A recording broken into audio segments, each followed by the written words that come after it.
Your honour, इस गुत्थी को केवल एक ही व्यक्ति सुलझा सकता है, वही व्यक्ति जिसने रॉकी के बेहोश होने पर उसका उपचार किया। डॉक्टर सुदर्शन मलिक, उन्हें मैं कटघरे में बुलाने की अनुमति चाहता हूँ। अनुमति है। डॉक्टर सुदर्शन, समय पहले 3-4 महीने पहले आप AKB अस्पताल में काम करते थे, वहाँ चिकित्सा करते थे लोगों की। जी हाँ। ये वही अस्पताल है जहाँ रॉकी के मोटरसाइकिल एक्सीडेंट के बाद उसे ले जाया गया था और संभवतः आप ही ने उनका उपचार किया था। जी हाँ।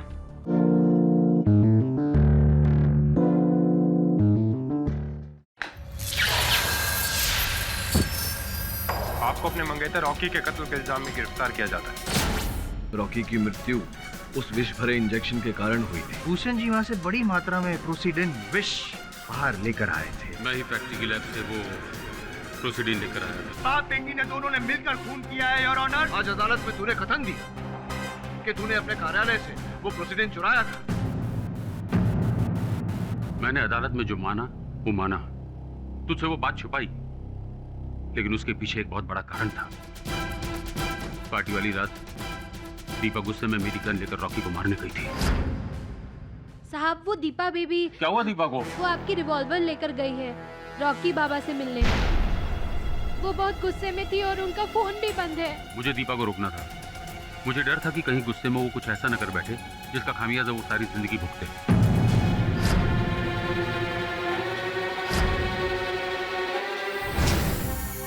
मैं मानता हूं दीपा को गुस्सा बहुत आता है, लेकिन वो पागल नहीं है कि गुस्से में किसी की जान ले ले। दीपा ने रॉकी को नहीं मारा। मैं अपनी बेटी की कसम खाकर कहता हूं, यही सच है।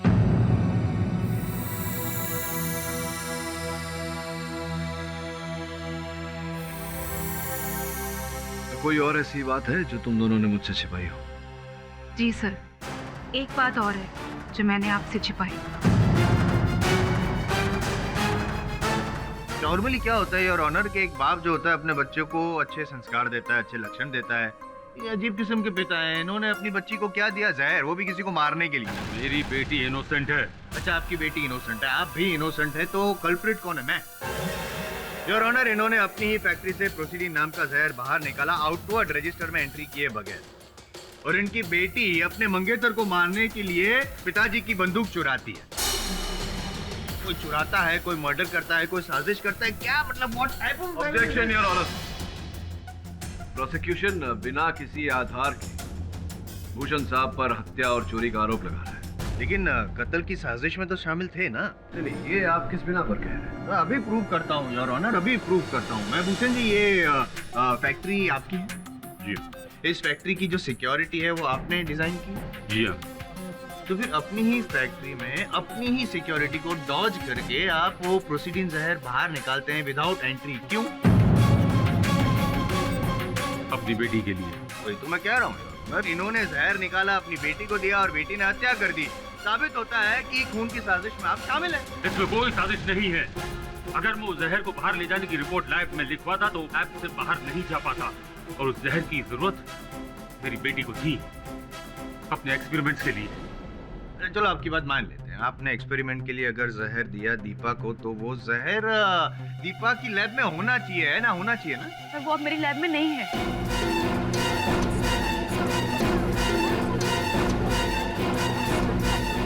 तो ऐसा मत बोलना कि वो जहर किसी ने चुरा लिया, नहीं है? आप यकीन मानिए, रॉकी की मौत के बाद वो जहर अचानक गायब हो गया। मैंने हर जगह ढूंढने की कोशिश की पर वो मुझे नहीं मिला। I am not surprised your honour. Evidence को खत्म करने की जो इनकी पुरानी आदत है। एक पॉइंट नोट किया जाए योर ऑनर कि प्रोसीडिन नाम का जो जहर है उसके बारे में सिर्फ बाप और बेटी दोनों को ही पता था। अब कोई तीसरी व्यक्ति को पता ही नहीं था, तो वो जहर कैसे चुराएगा? हमारे अलावा रॉकी को भी पता था। डॉक्टर साहब, आई एम अ फूल। बेवकूफ हूं मैं योर ऑनर। ये केस खत्म हो गया यहाँ पे। रॉकी को जहर के बारे में पता था, रॉकी ने जहर चुराया, फिर वेट किया उसकी जन्मदिन की पार्टी तक, बाद में इंजेक्शन में जहर डाला और अपने आप को सुसाइड कर लिया, है ना? योर ऑनर, ये बाप बेटी दोनों झूठे हैं, मक्कार हैं। Objection your honour. प्रोसिक्यूटर साहब, मेरी मुवक्किल और उनके पिताजी पर व्यक्तिगत आक्षेप लगा रहे हैं। अच्छा अच्छा अच्छा, ये दोनों जहर चुराए कत्ल की साजिश करें, कत्ल भी करें, और मैं क्या करूं, क्या आरती उतारूं? नहीं नहीं, अगर आपने ये प्रमाणित कर दिया कि मेरी मुवक्किल ने हत्या की है तो मैं आपकी आरती उतारूंगा। तो ठीक है, फिर दिया और थाल रेडी रखिएगा इस बार तो आप हैं। लेकिन उससे पहले मैं आपको एक मौका देना चाहता हूँ, अगर आप साबित कर सके कि आपकी मुवक्किल बेगुनाह है तो प्लीज कीजिए ना, साबित कीजिए ना प्लीज। हक करेंगे आप साबित? केस खत्म हो चुका है, ये साबित हो चुका है, मैं कर दूंगा, क्योंकि इनकी जो मुवक्किल है उनके दो हथियार लेके गई थी रॉकी को मारने के लिए, पहले तो वो जहर और फिर वो गन। ये समझाइए ना कि अगर कोई व्यक्ति किसी की हत्या लाइसेंस्ड गन से करना चाहता हो तो वो साथ में विष क्यों लेकर जाएगा? है ना, प्लान ए अगर फेल हो जाए तो प्लान बी। अच्छा, अटक साहब, आप सही सीखा है मैंने कि बिना मतलब के दलील नहीं करनी चाहिए। खैर छोड़िए, आप उस आदमी का पता लगाने वाले थे जो पीछा कर रहा था, वो कौन था, कुछ पता चला उस आदमी का? आई डोंट थिंक सो पता चला हो योर ऑनर। जसवंत साहब, क्या है, किसी व्यक्ति की समझदारी अधिक बोलने से नहीं, उसके उचित बोलने से समझ में आती है, समझे? योर ऑनर, जो व्यक्ति रॉकी का पीछा कर रहा था उसका पता लग गया है। वो एक जासूस है, प्राइवेट डिटेक्टिव। दीपा को संदेह था रॉकी पर, जिस कारण उन्होंने उस जासूस को रॉकी के पीछे लगाया था।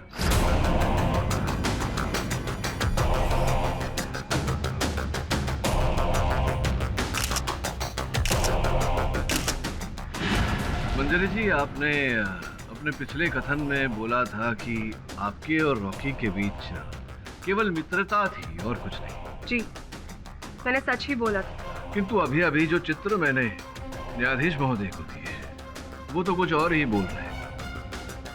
योर ऑनर, इन चित्रों को देखने के बाद कोई संदेह नहीं बचता कि मंजरी और रॉकी के बीच मात्र मित्रता नहीं, कुछ और ही था। क्यों?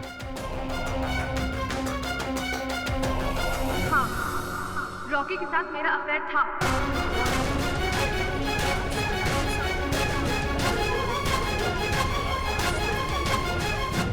इस औरत ने मेरी जिंदगी बर्बाद करके रख दी। तू रॉकी को मुझसे छीनना चाहती थी ना, रॉकी चला गया, अब तो मैं तुझे नहीं छोड़ूंगी, तुझे मार डालूंगी, तुझे नहीं छोड़ूंगी, मैं मार डालूंगी। तूने मारा मेरे पति को ना, टांगे तोड़ डालूंगी तेरी मैं। तूने मारा मेरे पति को।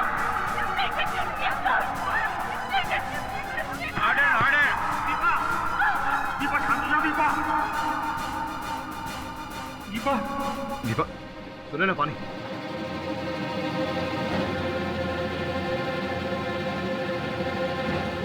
दीपा, दीपा, दीपा।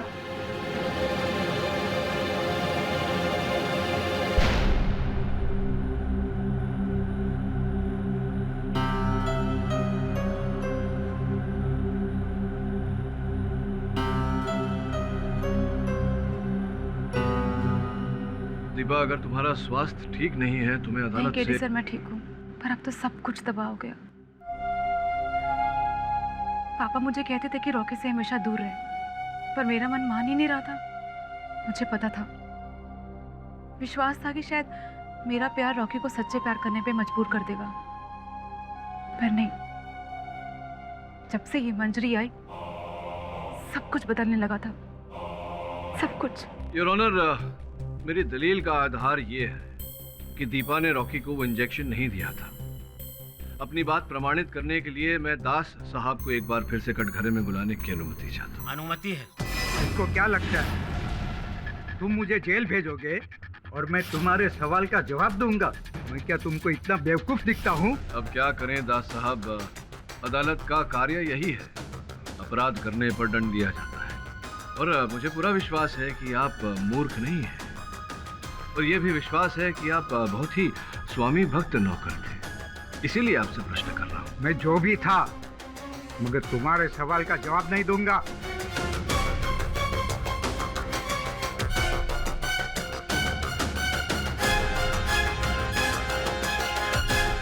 दास साहब, आपने रॉकी को अपने हाथों से पाल पोस कर बड़ा किया है। क्या आप ये नहीं जानना चाहते कि उसका असल हत्यारा कौन था? उसकी आत्मा को शांति दिलाना नहीं चाहते? उसकी आत्मा भटक रही होगी, और जब तक ये पता नहीं चल जाता कि असल हत्यारा कौन है, उसकी आत्मा भटकती रहेगी। दास साहब, सोच कर देखिए।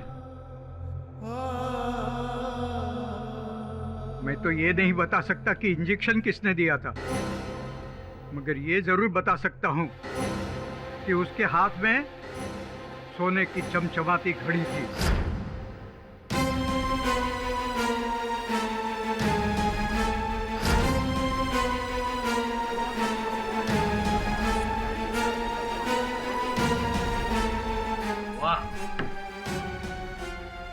साहब, तक मेरी याददाश्त है आपने ही शायद वो पिछली कोर्ट में ये प्रूव किया था कि दास जी को नाइट ब्लाइंडनेस की बीमारी है, कुछ रोशनी वगैरह कम करवा दी थी और ये साबित किया था कि इनको अंधेरे में कम दिखता है। तो सीख रहे हैं आप जायसवाल साहब, सीख रहे हैं। दास साहब, प्रोसिक्यूशन का प्रश्न तो उचित है। जब आपको रात में कम प्रकाश में दिखाई ही नहीं देता तो इतने विश्वास से कैसे कह सकते हैं उस घड़ी के बारे में? मैं उस घड़ी का मॉडल नंबर भी बता सकता हूँ। अच्छा, बताइए। वो एक 24 कैरेट सोने की घड़ी थी और जियोन का लेटेस्ट एडिशन। और कुछ जानना चाहते हैं आप? इतने विश्वास के साथ कैसे कह रहे हैं आप? वो घड़ी मेरे दिल में छुपे हुए उस कांटे की तरह है जिसका दर्द हमेशा ताजा रहता है। क्यों? दीपा मैडम ने उस घड़ी की चोरी के इल्जाम में मेरी बेइज्जती की थी। वो बेइज्जती मैं कैसे भूल सकता हूँ? Very good. इतना याद है आपको दास जी, तो ये भी बता दीजिए कि वो चमचमाती हुई घड़ी किसने पहनी थी, बताइए। एक्सक्यूज मी सर, मैं आपको कुछ बताना चाहता हूँ। वो घड़ी तो पार्टी वाले दिन नमिता ने पहनी थी।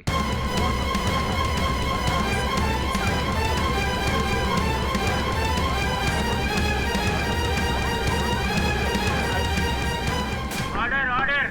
मुझे अच्छी तरह से याद है कि नमिता ने वो घड़ी मुझे दिखाई थी। जी हाँ, मैंने ही रॉकी को इंजेक्शन दिया था।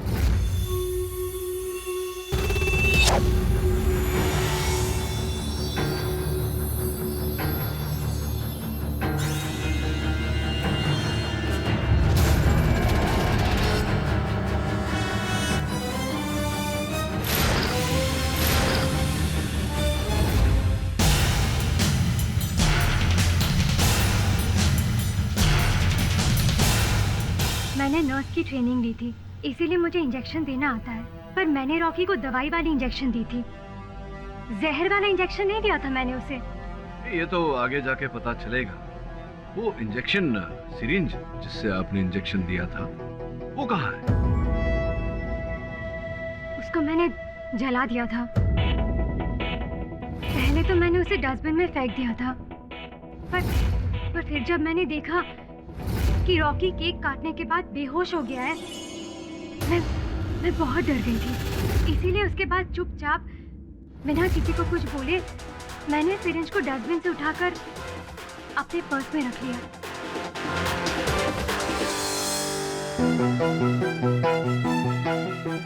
Hello, what are you saying? जहर इंजेक्शन से? ओह माय गॉड, अब क्या होगा? क्या दीपा को अरेस्ट पे कर लिया? ओके देखो, मैं तुम्हें बाद में फोन करती हूँ, ठीक है? I'll call you back. Okay.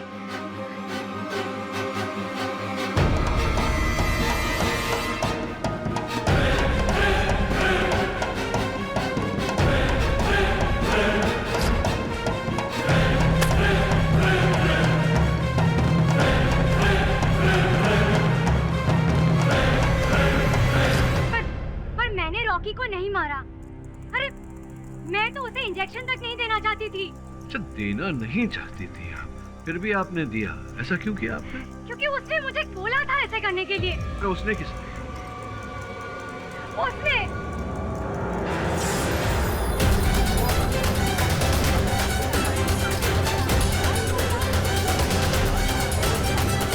Order order. क्या ऐसा ही हुआ था सिद्धार्थ साहब? आपके बोलने पर नमिता ने रॉकी को वो इंजेक्शन दिया था? जहाँ तक मुझे याद है मैंने ऐसा नहीं बोला। झूठ बोल रहा है ये। इसी ने मुझसे कहा था कि वो पार्टी में बिजी है और सिरिंज और दवाई दोनों इसी ने मुझे दिया था। मुझे ऐसा कुछ भी याद नहीं था। योर ऑनर, मुझे लग रहा है कि इनकी स्मृति क्षीण हो गई है। इन्हें याद दिलाने के लिए मैं एक बार फिर दास साहब को कटघरे में बुलाने की अनुमति चाहता हूँ। अनुमति है। दास साहब, ये रॉकी को इंजेक्शन देने का कार्य ये किसका था? सिद्धार्थ का? जी हाँ साहब। फिर क्यों ऐसा कि पार्टी वाले दिन सिद्धार्थ ने रॉकी को इंजेक्शन नहीं दिया? अरे साहब, पार्टी के 10-15 दिन पहले से ही उन्होंने इंजेक्शन देना बंद किया था। जब रॉकी बाबा को जरूरत पड़ती थी तो वो कंपाउंडर को बुला लेते थे, या तो फिर दीपा मैडम उन्हें इंजेक्शन देती थी। क्यों, इसके पीछे क्या कारण है दास साहब, जबकि इतने लंबे समय से रॉकी सिद्धार्थ के हाथों से इंजेक्शन ले रहा था, फिर क्यों अचानक बंद कर दिया? सही कारण का पता तो नहीं है साहब, लेकिन रॉकी बाबा उन्हें अपने से दूर रखने लगे थे और एक बार दोनों में खूब लड़ाई हुई थी और उस लड़ाई के बाद रॉकी बाबा ने सिद्धार्थ से इंजेक्शन लेना ही बंद कर दिया था। अर्थात जिस दिन रॉकी साहब की मृत्यु हुई उसके 10-15 दिन पहले से उन्होंने सिद्धार्थ के हाथों से इंजेक्शन लेना बंद कर बहुत ही विचित्र बात है ये। इसमें विचित्र बात क्या है? वो बर्तन साथ में रहेंगे तो खटकेंगे। सो जायसवाल साहब, यही कष्ट है आप में कि बर्तन आपस में टकराते हुए खटकते हुए तो दिखते हैं आपको, लेकिन उनकी खनक आपको सुनाई नहीं देती। सुनिए, सुनाता हूं मैं। दास साहब कह रहे हैं कि 10-15 दिन पहले दोनों के बीच लड़ाई हुई थी और रॉकी ने सिद्धार्थ से बात करना बंद कर दिया था, सिद्धार्थ के हाथों से इंजेक्शन लेना छोड़ दिया था और सिद्धार्थ अपने कथन में कह चुका है कि पार्टी के दिन वो पार्टी के आयोजन में लगा हुआ था, देखरेख में लगा हुआ था, इस कारण उसने रॉकी को इंजेक्शन नहीं दिया। और सबसे विचित्र बात यह है योर ऑनर, सिद्धार्थ का बैंक अकाउंट स्टेटमेंट। सिद्धार्थ साहब, ये आप दोनों के बीच में अनबन हुई, फिर भी भारी मात्रा में रॉकी साहब आपके खाते में रुपए जमा करा रहे थे, क्या रहस्य है जरा बताइए ना न्यायाधीश महोदय को।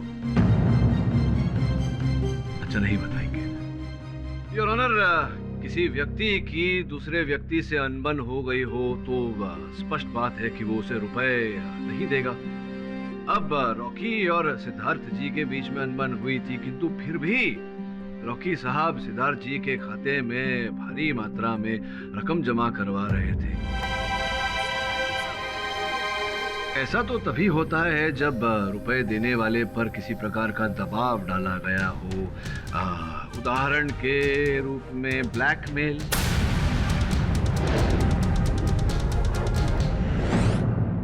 देखिए सिद्धार्थ साहब, मैं आप पर आरोप लगा चुका हूं। अगर आप यूं ही चुप रहे तो अदालत मानेगी कि आप अपने अपराध को मान चुके हैं, और अगर अपने अपराध को आपने नहीं माना तो दवे साहब आपसे रिमांड में मनवा लेंगे। क्या करना चाहेंगे आप?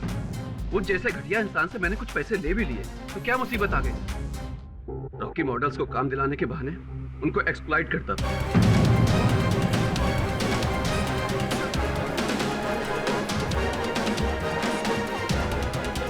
Order order. यही जो करता था रॉकी, इसका कोई प्रमाण रहा होगा आपके पास। आपने रॉकी को उस प्रमाण के द्वारा बदनाम करना चाहा होगा, जिस कारण रॉकी आपको ये रकम दे रहे थे।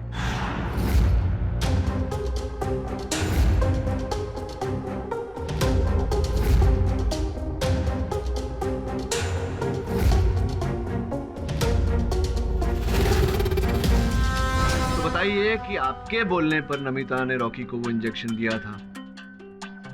जी, मैंने ही बोला। डॉक्टर साहब, सॉरी डिस्टर्ब कर रहा हूँ, मैं डिस्टर्ब कर रहा हूँ, सॉरी, लेकिन आपने वो सोने का अंडा देने वाली मुर्गी वाली कहानी तो सुनी? जी जी सुनिए। ये अगर पैसे ले रहा था रॉकी से तो ये रॉकी को क्यों मरवाएगा? मैंने ऐसा कहा ही नहीं कि इन्होंने रॉकी को मारा है। जो भी हो, आपने रॉकी को नहीं मारा, किंतु अब आप अदालत को उस महिला का नाम बताएंगे जिस महिला पर रॉकी शोषण कर रहा था। बताइए।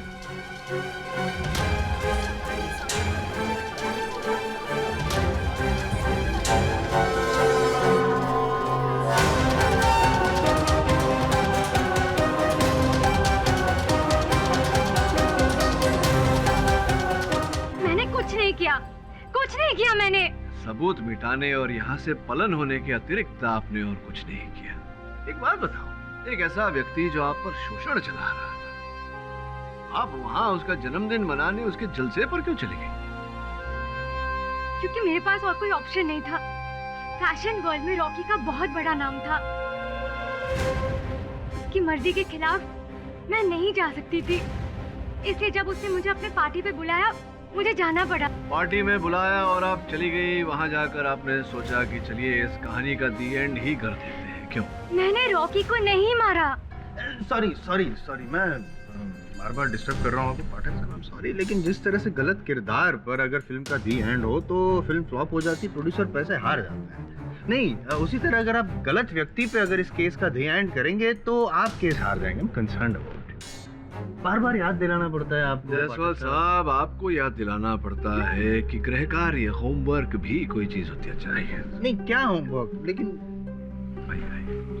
दीपा जी ये बताइए कि क्या ये बात सत्य है कि आप और नमिता जी एक ही विद्यालय में पढ़ते थे? जी।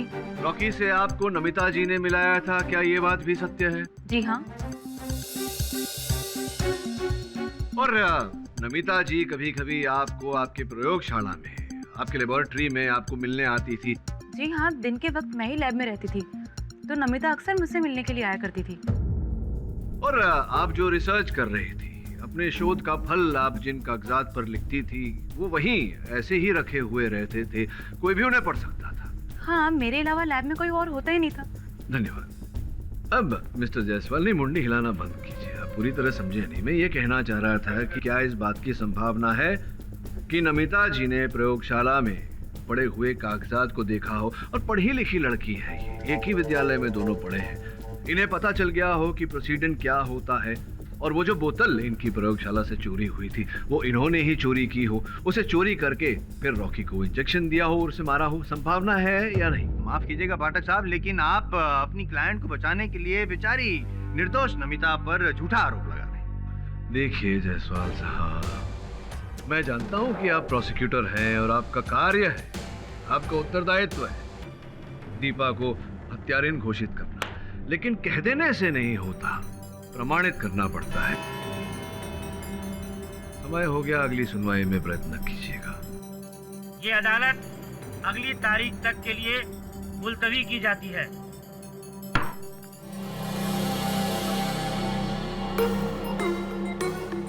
बॉस, अपन को ना ये इंजेक्शन अपन को कुछ समझ में नहीं आता। अरे किसी को जहर दे के मारने का तो खाने में डाल के मारो ना। अपन को तो बहुत यही लगता है कि उस आदमी ने ना खाने में जहर मिलाया रहेगा। हाँ, लेकिन जहर पेट में नहीं मिला है, खून में मिला है। लो भगवान, लाइट चलेगा। मैं लेकर आता हूँ कैंडल। मैं ला रही। अरे अपन ला रहा है ना। अरे अब बस अपन को ना ये छोकरी वोकरी लोग पसंद नहीं, काम पे नहीं रखने का इन लोग को। अच्छा, लड़कियां पसंद नहीं है तुझे?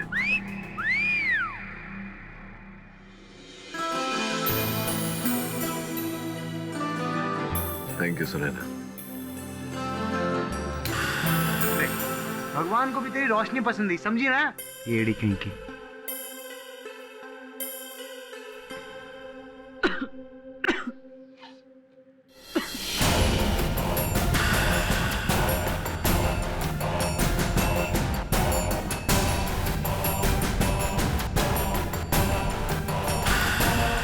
अच्छा, अब समझ में आया कि रॉकी के लहू में वो विष पहुंचा कैसे।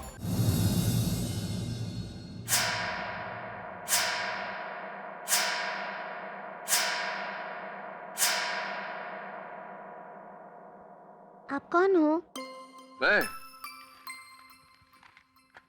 मैं केडी बाठक हूँ। तुम कौन हो? मैं मोंटी। मोंटी, कौन से स्कूल में जाते हो तुम? मैं तो स्कूल जाता ही नहीं हूँ। क्यों? स्कूल क्यों नहीं जाते? 6 महीने से मेरी तबीयत बहुत खराब थी। क्यों? इतने लंबे समय से क्या हो गया था तुम्हें? पता नहीं, मेरा खून गंदा हो गया था। खून गंदा हो गया था? कोई बात नहीं, अब तो तुम ठीक हो। मैं मम्मी पापा से कहूंगा कि कल से तुम्हें स्कूल भेजे। ओके? मम्मी हमको कब की छोड़कर चली गई। मम्मी? केडी साहब आप? मोंटी, अंदर जाओ। डॉक्टर साहब कैसे हैं आप? बस बढ़िया हूँ सर।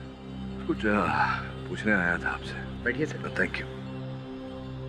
डॉक्टर साहब, आप टॉक्सोलॉजी विशेषज्ञ हैं, एक्सपर्ट हैं, तो मैं आपसे ये पूछने आया था कि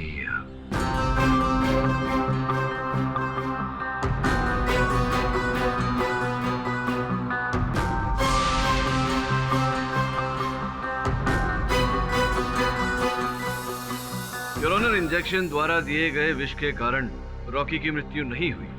इस बात को अदालत में प्रमाणित करने के लिए मैं ये वीडियो दिखाना चाहूंगा। आज्ञा है। धन्यवाद योर ऑनर। सॉरी, लेकिन ये वीडियो में है क्या? हत्या का रहस्य जायसवाल साहब।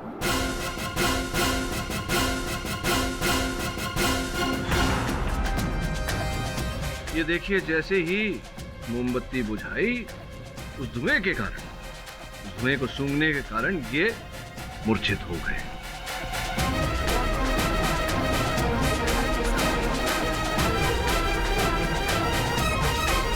Order order. What nonsense.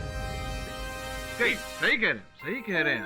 धुएं से किसी व्यक्ति की मृत्यु नहीं हो सकती, लेकिन धुआं अगर प्रोसीडिन जहर के कारण उठा हो और उस धुएं को कोई सूंघ ले, तब तो व्यक्ति के मरने के आसार हैं।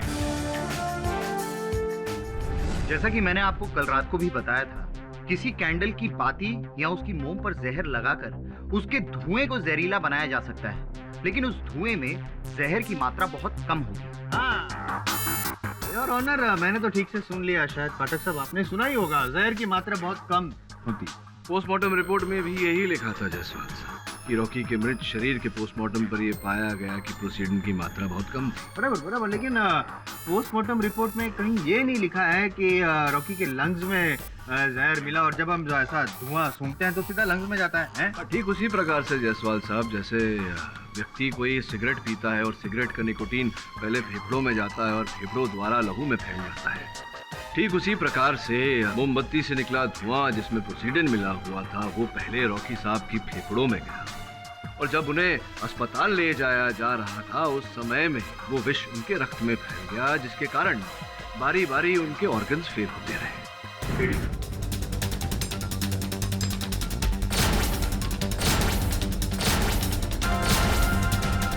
योर ऑनर, तीर बिल्कुल ठीक निशाने पर जाकर लगा है। ये रही वो मोमबत्ती जो रॉकी के जन्मदिन के केक पर लगाई गई थी। ये रही इसकी फोरेंसिक रिपोर्ट। योर ऑनर, प्रश्न ये उठता है कि रॉकी के जन्मदिन के केक पर ये मोमबत्ती किसने लगाई? मैं अगर सही समझ रहा हूँ तो आपका ये कहना है कि ये कैंडल ही मर्डर वेपन है। अब फोरेंसिक के रिपोर्ट के बाद ये पूछना आवश्यक है। गलती हो गई, गलत सवाल पूछ रहा, सही सवाल पूछना है आपसे। ये बताइए ना कि ये कैंडल आपको कहाँ से मिली? ये मुझे दास साहब ने दी। योर ऑनर, दास साहब वाकई स्वामी भक्त सेवक हैं। हर साल रॉकी के जन्मदिन की मोमबत्ती वो अपने पास रखते थे, स्मृति के रूप में। जैसा कि मैं कह रहा था योर ऑनर, प्रश्न ये उठता है कि ये मोमबत्ती रॉकी के बर्थडे केक पर किसने लगाई? इसका जवाब मेरे पास है। अच्छा? हाँ, नहीं मेरे पास नहीं है, आपके मोक्किल के पास। पर मैंने तो नॉर्मल बर्थडे वाला कैंडल खरीदा था। करेक्ट, आपने तो नॉर्मल कैंडल ही खरीदी थी, बाद में उसको एबनॉर्मल बना दिया, उसमें प्रोसीडिन डाल के, जहर डाल के, बाद में वहाँ पे रख दिया केक पर। केक वो कैंडल जलाई, उसने फूंक मारी, तो वो हमने देखा, सब वहाँ पे देखा ना, हमने तो देख लिया सब, उसी वजह से मौत हुई है। तो आप ही ने किया ये सब षड्यंत्र रचा रॉकी को मारने का। मैंने नॉर्मल कैंडल लगाई थी, हो सकता है कि किसी ने बदल दी हो। नहीं, कुछ नहीं बदला है, सब सेम टू सेम है। पाठक साहब, मर्डरर भी सेम है, सिर्फ your honour murder weapon change हुआ है, लेकिन सारे सबूत, सारे गवाह इनकी ओर इशारा कर रहे हैं कि इन्होंने ही रॉकी का खून किया है। Deepa is the murderer.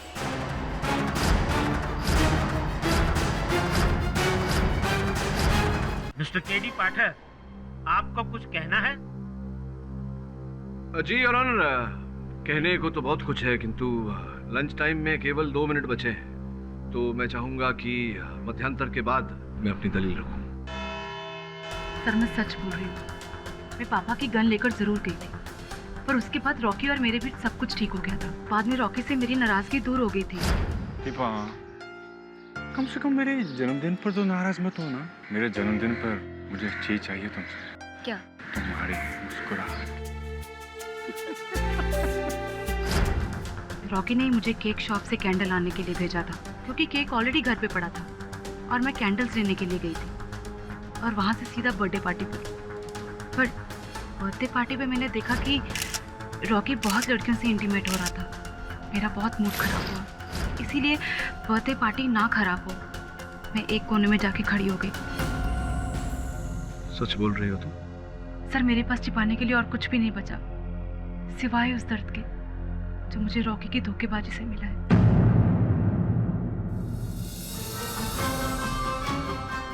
Sunaina, ji sir. ये शाम 6 बजे के बाद रॉकी के मोबाइल फोन और उसके लैंडलाइन से कितने फोन किए गए थे? सर बताती हूँ। सर रॉकी के मोबाइल से तो कोई आउटगोइंग कॉल्स नहीं थे, लेकिन 3 इनकमिंग कॉल्स हैं और लैंडलाइन नंबर से एक आउटगोइंग कॉल है सर। किसको? Sir Wellcare hospital. Wellcare hospital को तो एम्बुलेंस के लिए फोन किया था। कितने बजे कॉल किया? सर 7:45 बजे किया गया है। 7:45 बजे? जी सर। अच्छा,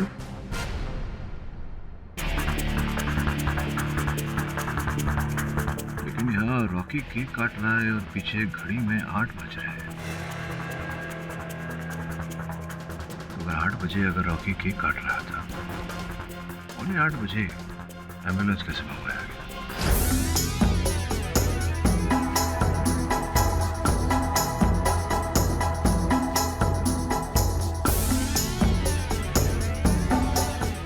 हाँ गिर बॉस, अपन ने इधर हॉस्पिटल में सबसे पूछा लेकिन कोई बताने को तैयार ही नहीं है।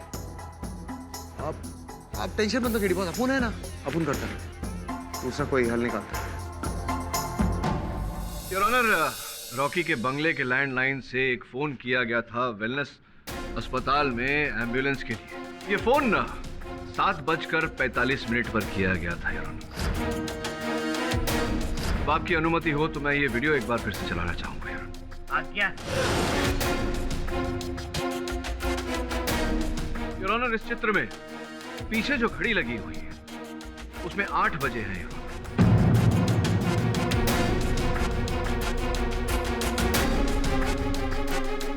इसका अर्थ ये हुआ कि वो बेहोश हुए उससे 15 मिनट पहले किसी ने एम्बुलेंस मंगवा ली थी, जिसका अर्थ ये होता है कि वो व्यक्ति रॉकी को बचाना चाहता। अच्छा, मतलब उस व्यक्ति को पता था पहले से ही कि रॉकी को वो प्रोसीडिन नाम का जहर देके मारने वाला है। तभी तो उस व्यक्ति ने एम्बुलेंस मंगवाया है। वाह, क्या लॉजिक है सर आपका, यू आर सिंपली ग्रेट। लेकिन इनका लॉजिक मुझे समझ में नहीं आया। उसको पता था कि जहर देने वाला है कोई, तो एम्बुलेंस बुलाता है और ऑनर वो मर्डर को क्यों नहीं पकड़वाएगा? 2+2 जायसवाल सर, 4 पाठक सर। इसका अर्थ जो मैंने कहा उसका ये होता है कि जो हत्यारा था वही रॉकी को बचाने का प्रयास भी कर रहा था। योर ऑनर, इस गुत्थी को केवल एक ही व्यक्ति सुलझा सकता है, वही व्यक्ति जिसने रॉकी के बेहोश होने पर उसका उपचार किया। डॉक्टर सुदर्शन मलिक, उन्हें मैं कटघरे में बुलाने की अनुमति चाहता हूँ। अनुमति है। डॉक्टर सुदर्शन, समय पहले 3-4 महीने पहले आप AKB अस्पताल में काम करते थे, वहाँ चिकित्सा करते थे लोगों की। जी हाँ। ये वही अस्पताल है जहाँ रॉकी के मोटरसाइकिल एक्सीडेंट के बाद उसे ले जाया गया था और संभवतः आप ही ने उनका उपचार किया था। जी हाँ। हमें यह भी पता चला है कि आप AKB हॉस्पिटल छोड़ के वेलकेयर हॉस्पिटल में चले गए हैं। क्यों ऐसा? एक तो मुझे पैकेज अच्छा मिल रहा था और मेरे करियर ग्रोथ के लिए वो अच्छा ऑप्शन था। यही कारण था या कहीं न कहीं ये भी कारण था कि अगर अचानक रॉकी को कुछ हो जाए तो उनका घर, उनका जो बंगला था वो वेलकेयर हॉस्पिटल के बिल्कुल निकट था, तो आपके यहीं वो आए उपचार करवाने। आप कहना क्या चाहते हैं? उत्सुक ना हुई, उत्सुक ना रहिए, समझाता हूँ। क्षमा चाहूंगा आपसे, आपकी दुखती रग पे हाथ रख रहा हूँ। सुना है कि आपके सुपुत्र को, इकलौते सुपुत्र को रोग था किसी प्रकार का। Multiple myeloma. ये तो डॉक्टरों की भाषा हो गई, कृपया सरल भाषा में समझाएंगे कि ये रोग क्या होता है? ये एक तरह का ब्लड डिसऑर्डर है। ब्लड डिसऑर्डर, और इसका उपचार क्या होता है डॉक्टर साहब? उपचार क्या है? क्या बताऊं मैं यहाँ पर? हाँ? योर ऑनर, डॉक्टर सुदर्शन के सुपुत्र इस ब्लड डिसऑर्डर से पीड़ित थे और इसका एक ही उपचार है your honour, bone marrow transplant. क्या मैं सही कह रहा हूं डॉक्टर सुदर्शन? हाँ। योर ऑनर, इनके सुपुत्र का ब्लड ग्रुप और बोन मैरो बहुत ही दुर्लभ है। लाखों करोड़ों में संभवतः एक ही व्यक्ति का मैच हो पाता था। डॉक्टर साहब, मैं आपको स्मरण करा दूं कि आप अदालत में खड़े हैं। यहां सत्य बोलने की आवश्यकता होती है। क्या यह सही है कि रॉकी का बोन मैरो आपके बेटे के बोन मैरो से हूबहू मेल खाता था? इसी कारण आपने अपने सुपुत्र को जीवित रखने के लिए रॉकी के शरीर से बोन मैरो निकाला, अपने बेटे को दिया और रॉकी की हत्या की।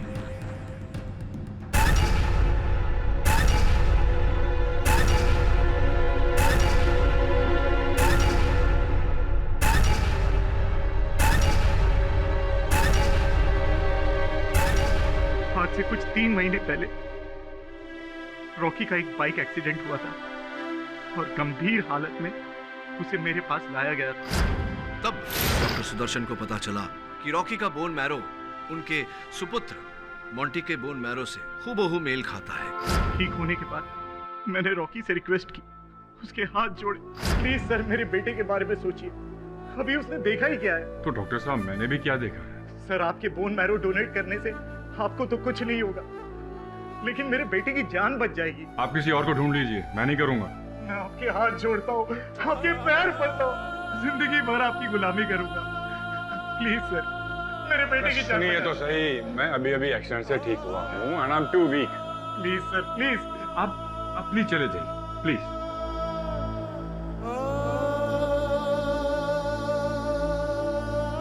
मेरे बेटे को बोन मैरो की सख्त जरूरत थी और सिर्फ कोई एक डोनर था, उसी के बोन मैरो से मेरे बच्चे की जान बच सकती थी।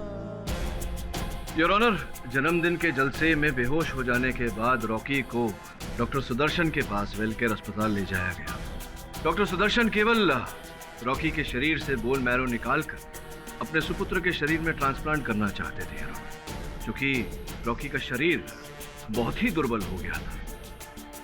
वो इस ट्रांसप्लांट को झेल नहीं पाया और चल बसा योर ऑनर। पोस्टमार्टम रिपोर्ट में बोन मैरो की बात न आए योर ऑनर, इसलिए डॉक्टर सुदर्शन ने पहले ही कह दिया था कि विष उनके पूरे शरीर में फैल रहा था, इसीलिए उनको बोन मैरो निकालने की आवश्यकता थी। डॉक्टर साहब, दो सवाल है।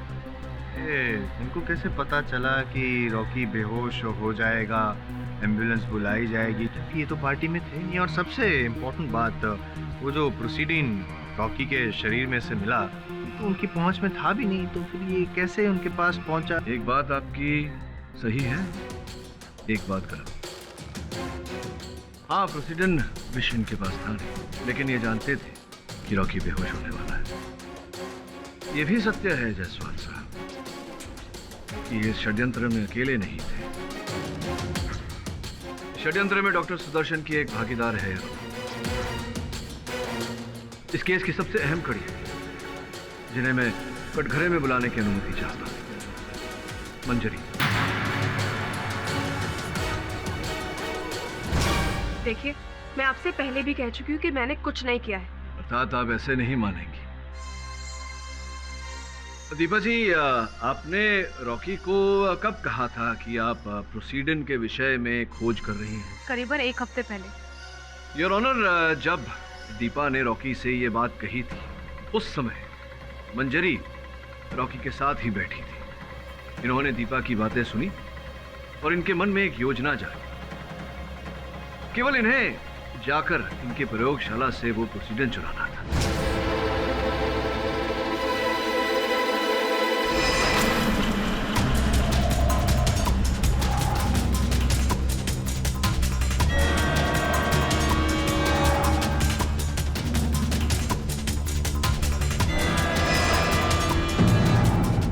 ऑक्सीजन विष हाथ में आते ही इन्होंने वो विष डॉक्टर सुदर्शन को दिया।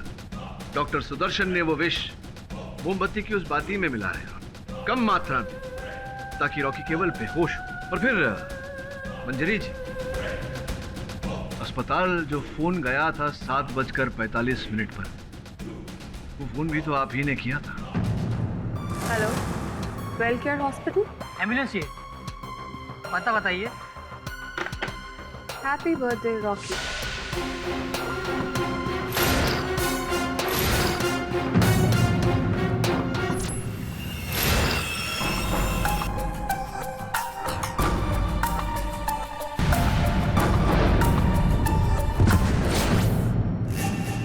पाठक साहब, मंजरी जी सुदर्शन जी के लिए ये सब क्यों करी? क्या मिलेगा उनको?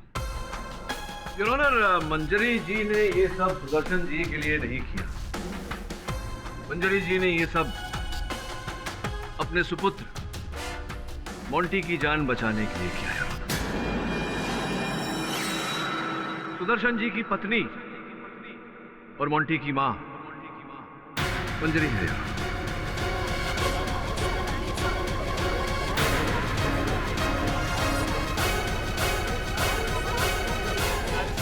योर ऑनर, जब इन्हें पता चला कि इनके सुपुत्र की जान बचाने के लिए बोन मैरो की आवश्यकता है, तभी इनके मन में ये योजना बनी। इन्होंने डॉक्टर सुदर्शन की पत्नी होने का और मोंटी की मां होने का हर साक्ष्य मिटा दिया, जैसे कि पासपोर्ट, ड्राइविंग लाइसेंस, इनके विद्यालय के प्रमाण पत्र इत्यादि इत्यादि सब जलाकर राख कर दिए।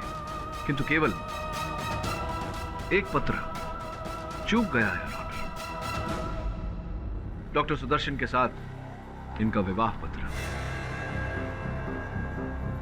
मंजरी जी, ये सब किया आपने। मॉडल बनकर रॉकी के पास गई। मैं जानता हूं कि एक मां के लिए उसकी संतान की जान से अधिक आवश्यक, अधिक महत्वपूर्ण और कुछ नहीं, लेकिन किसी की जान लेकर अपने संतान को बचाना। क्या कहना चाहती है आप? हाँ, किया मैंने ये सब। रॉकी इंसान नहीं, जानवर था।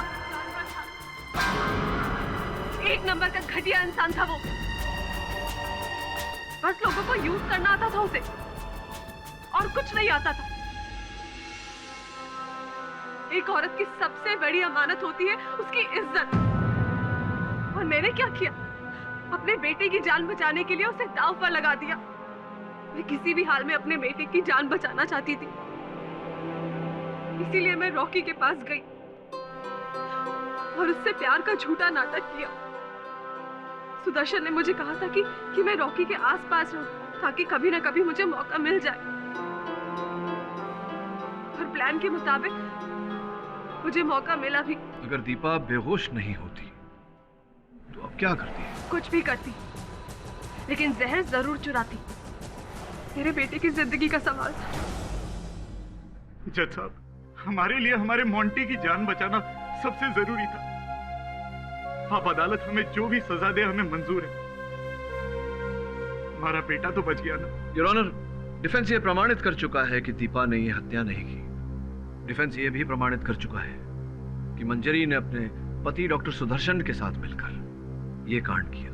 अपने दलील के अंत में डिफेंस एक और बात स्पष्ट करना चाहेगा योर ऑनर, कि डॉक्टर सुदर्शन और मंजरी का उद्देश्य कभी रॉकी को मारना नहीं था, केवल अपने सुपुत्र मोंटी को बचाना था योर ऑनर। हाँ, ये बात और है कि शारीरिक दुर्बलता के कारण रॉकी की मृत्यु हो गई। योर ऑनर, न्याय में कहा जाता है कि भले ही 100 दोषी छूट जाए, किसी निर्दोष को सजा नहीं होनी चाहिए।